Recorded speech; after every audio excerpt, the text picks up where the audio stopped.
This weekend, Republican lawmakers and 2024 presidential hopefuls are gathered in Washington, D.C. for the Faith and Freedom Coalition's annual conference, hoping to court evangelical voters by doubling down on some of their most extreme talking points. These new Marxists want to give America a new religion. They want to impose on us the religion of woke. It is the religion of transgenderism, critical race theory, and open borders multiculturalism. And they are shoving it down our throats. In Florida, they have found pornography in the schools. So the media will say, if you get the pornography out, that's somehow a book ban, which is a total hoax. And we will end the gender ideology that is running rampant in our schools. That is when the poison fills the void. Wokeism, transgenderism, climatism, COVIDism, globalism, depression, anxiety, drug usage, suicide. What on earth is he talking about? Joining me now is Kurt Bardella, Democratic strategist and former spokesperson for the House Oversight Committee, and Aaron Haynes, editor-at-large of the 19th and an MSNBC contributor. I'm glad you both are all talkers because I'm a little stunned. Vivek Ramaswamy continues to impress me with his ability to come up with new stuff all the time. But I'm just taking some notes here. Wokeism, climatism, never heard of that. I'm very concerned about the climate. Does that make me a climatist? COVIDism.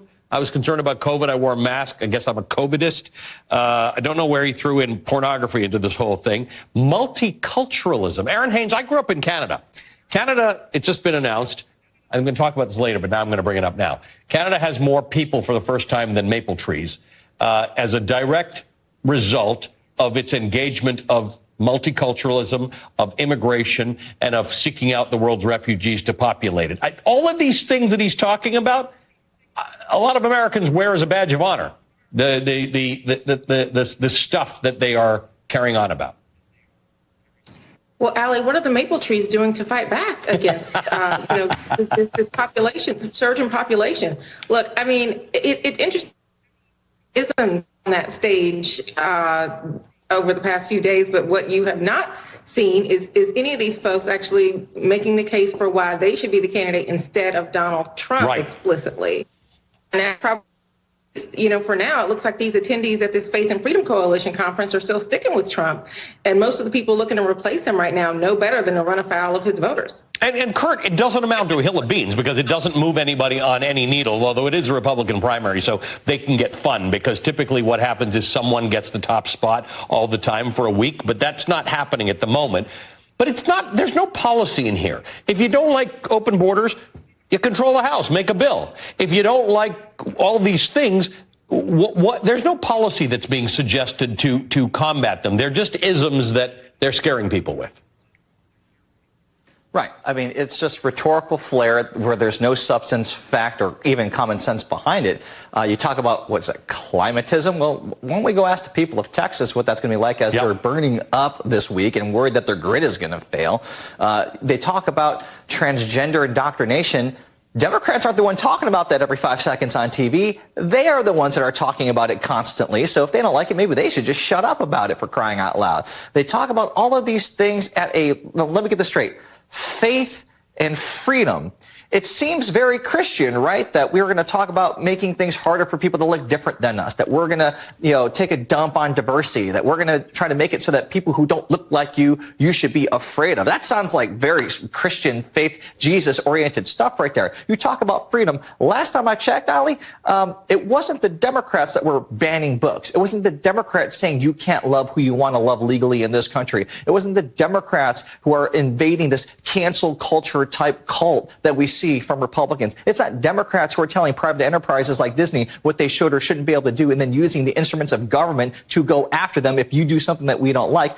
That's what the Republican Party is doing. So I have no idea what they're talking about. So, Aaron, there are, I think, out of the 12 people running, there are exactly 2 who have directly taken on Donald Trump. Asa Hutchinson tends to do this, and Chris Christie at the Faith and Freedom Forum, Faith and Freedom Conference did it. Let's listen to what Christie said.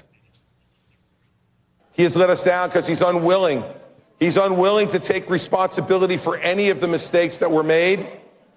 any of the faults that he has and any of the things that he's done. And that is not leadership, everybody. That is a failure of leadership. And you can boo all you want. But here's the thing. Our faith teaches us that people have to take responsibility for what they do. Now that is Chris Christie on a tightrope. Right? He was getting booed. He's saying things that crowd does not like at all. He's taking on Donald Trump directly. Again, doesn't seem to get you much, Aaron. Yeah, I mean, look, Chris Christie's whole campaign, remember, is staked on taking Trump on head on as a path to victory for him. And this Faith and Freedom Coalition conference was supposed to be like an early test of whether or not this is a viable strategy for him or any of Trump's other rivals. As you just saw, though, that did not go over very well with this crowd.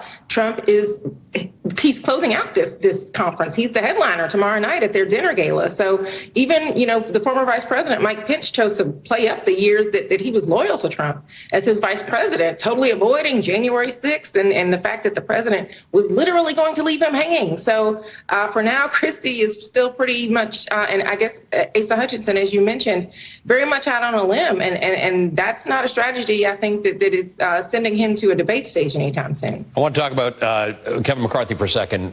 You worked at the House, Kurt, so you'll understand this. Kevin McCarthy could be doing other things this week, right? He could be taking on Joe Biden about a number of policy issues. He could be talking about immigration. He could have a bill, but he's not. They're talking about the impeachment of Joe Biden over policy differences about how he handled the southern border. Now, impeachment's an important thing, and people should be held to account, but it's not actually about policy differences, right? If you just don't like the way somebody handled a policy, then you should try and get them kicked out of office and get yourself elected. This is what Kevin McCarthy said before leaving for the holiday recess. McCarthy said he would like to eradicate both impeachment votes, the two Donald Trump impeachment votes, from history, claiming Trump's behavior didn't rise to a level that merited either impeachment. Interesting thought.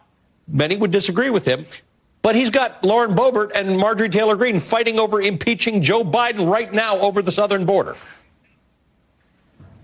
I mean, here's the thing. You can't do these false equivalencies if you're Kevin McCarthy. You can't compare Joe Biden to Donald Trump because it's just two different solar systems here.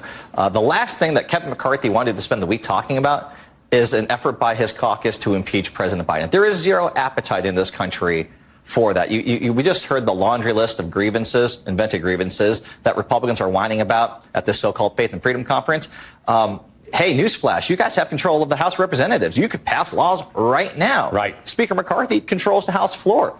Why don't you do something about it rather than just talk and whine about it? If anything, this lurch towards these theatrical impeachment, which is really all it is. It's reality TV playing out on the floor of the House of Representatives, brought to you by the lawyers of Insurrection LLC, as Eric Swalwell would say, rather than actually doing anything substantively about the stuff they just want to complain about at conferences like the ones that they're at right now. They're not doing anything with their majority, so they have to try to create this atmosphere of conflict and fear and tension to try to justify their very existence, when in reality, when given the reins of power, which they have right now, they've chosen to do absolutely nothing but BS PR stunts.